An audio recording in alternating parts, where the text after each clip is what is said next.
Learning is the detection of patterns. No need for faith in science or frankly anything else, because these patterns are firmly established. Science has brought us the light bulb, the car, the airplane, the computer, the internet, and highly effective people crying about Britney Spears. Math, philosophy, and science do not represent existence. They represent our best understanding of existence. Because we actively know we don't know everything, plus we continue to make discoveries which expands how much we understand in existence through science, plus all this stuff trickles down to the consumer through technology. It means that so long as there is the necessary economic stability and consumer demand, we will continue to see these patterns exist. Lastly, Geronami is applying natural selection to the Big Bang. Why? This is called improper application. Natural selection is part of evolution. Okay? The fact of evolution has nothing to do with the theory of the creation of life or the theory of the Big Bang. And the Big Bang, frankly, is not the beginning of existence, because that is, again, improper human application of terms. Beginning is a human-created concept. You cannot destroy matter and energy, and therefore existence can only be one of two things: an algebraic loop, or a loop or an algebraic line. In an algebra, a line goes infinitely in both directions. If you're looking for a physical representation of how time exists, I frankly go with the algebraic line definition for existence. Again, evolution does not explain the beginning of life. It does not explain how existence came to be, and there's no implications that existence needs a beginning. So that's where you get the loop from, potentially. Science, in its own right, is an evolution of our understanding of existence. So, as long as economic stability and consumer demand remains, the pattern of new GeForce, Radeons, Intels, AMDs, flat screens, LCDs, and other aspects of technology, including, for example, that my 16 gig Corsair USB flash drive will be quite quaint compared to the terabyte flash drives they'll be coming out within about 2 years. Read if you don't know about this stuff. This is all patterns. This is all well established. There's no need for faith because these are all patterns. Patterns are detected and thus a person learns. Learning is the mental navigation away from ignorance. And ignorance is simply the lack of knowledge and wisdom, which is not inherently an insult. Ignorance only becomes stupidity, which, again, that term, stupidity, is also not inherently an insult. When repetition of patterns has failed to be recognized, you get stupidity. For example, if you keep running through red lights and you keep getting into accidents, that is not ignorance.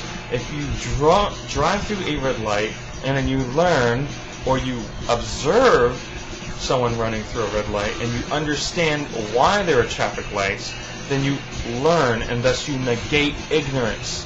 If you continue to argue or, for example, experience going through a red light, that is called stupidity. So, since new and better technology means greater agents to greater means, it will continuously move us towards greater understanding of existence.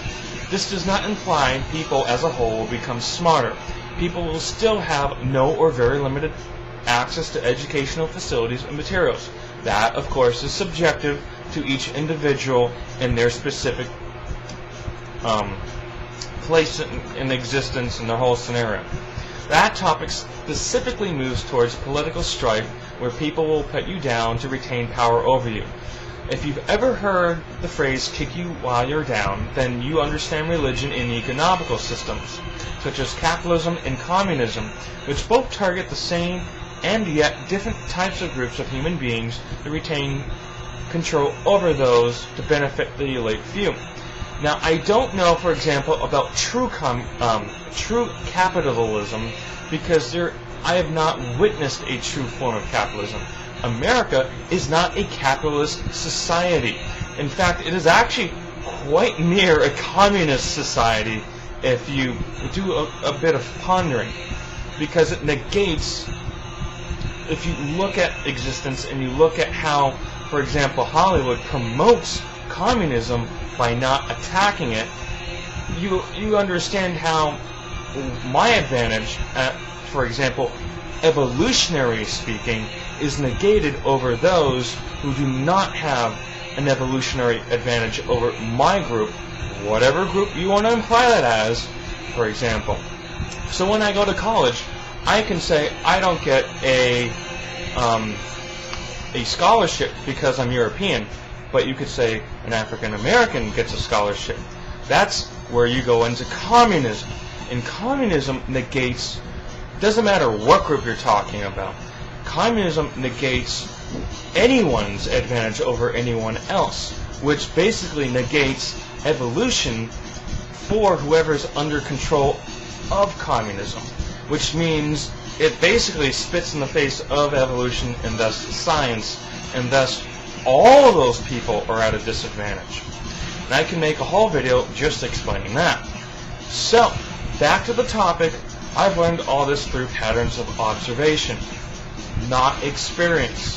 The more religious a person is, the more likely they will have learned what they think they have learned through the combination of ignorance and experience.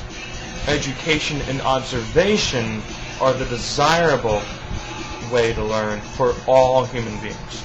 The common goal for all human beings is not to repeat the same problem.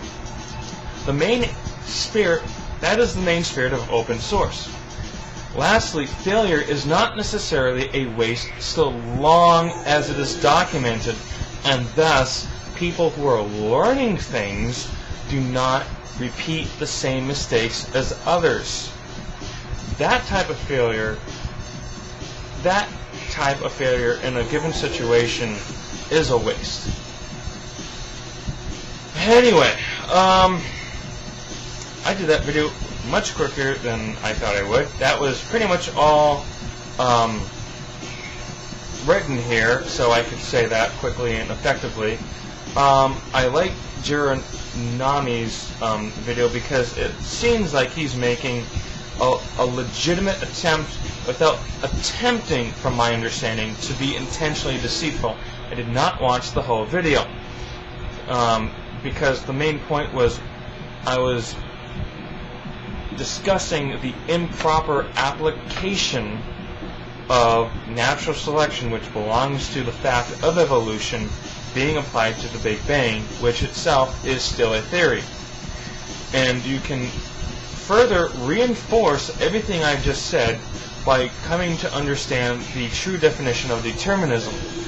And so long as black holes do not negate information when they spit out radiation at their poles, then determinism will be true. And I hold my ground at, I don't want to say believe, I would say I'm trying to use the correct terminology.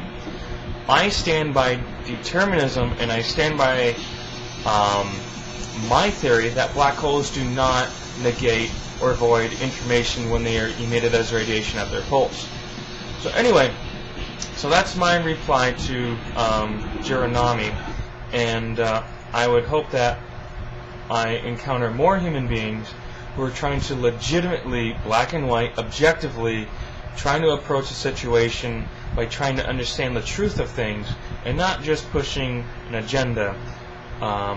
So I appreciate the video, even though I didn't watch the whole thing, because I am massively busy with a lot of things. So thanks for posting a video, and for all the viewers, thanks for watching. And everyone, hope you're having a great new year.